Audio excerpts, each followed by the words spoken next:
जय सच्चिदानंद. दैवी वाणी, परमपूज्य दादा भगवानांची आप्तवाणी. आता त्रिविध ताप विषयी दादाश्री काय म्हणतात ते बघूया.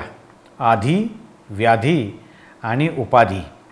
पोटात दुखते, भूक लागते, तहान लागते, डोळे दुखतात, त्याचं नाव व्याधी. शारीरिक दुःखाला व्याधी म्हणतात. मानसिक दुःखाला आधी म्हणतात. संपूर्ण दिवस चिंता करीत राहणं, ठीक आहे ना, त्याचं नाव आधी.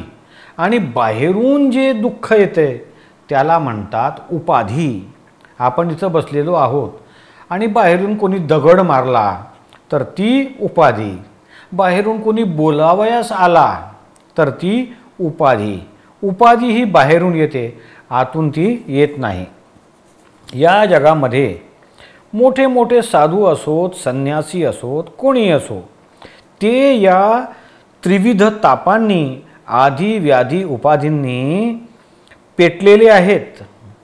दादाश्री म्हणतात की आम्ही ज्यांना ज्ञान दिलं ते तर निरंतर समाधीमध्ये राहतात, ते शुद्धात्मा पदात राहतात आणि निरंतर स्वरूपातच राहतात.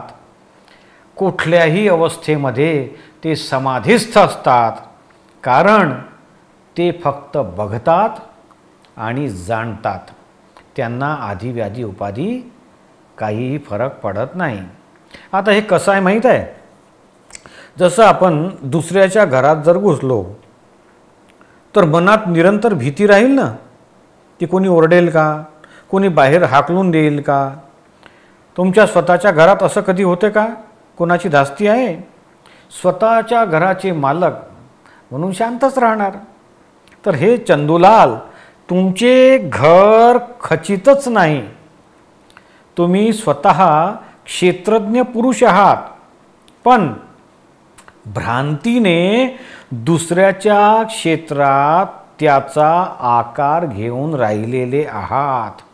दुसऱ्याचे स्वामी होऊन बसतात आणि परत दुसऱ्याचा भोक्ता झाले आहात.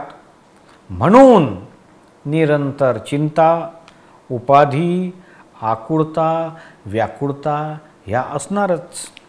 ही स्थिती म्हणजे पाण्यातून माशाला बाहेर काढण्यासारखी स्थिती आहे.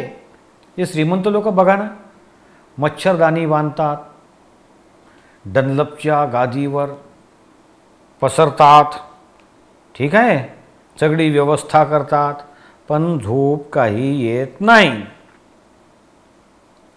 या कुशीवरून त्या कुशीवर संपूर्ण रात्र अशीच जाते आणि किती चिंता असते हो. आता हे पुस्तक वाचल्याने किंवा काही क्रिया करण्याने चिंता जाते थोडी.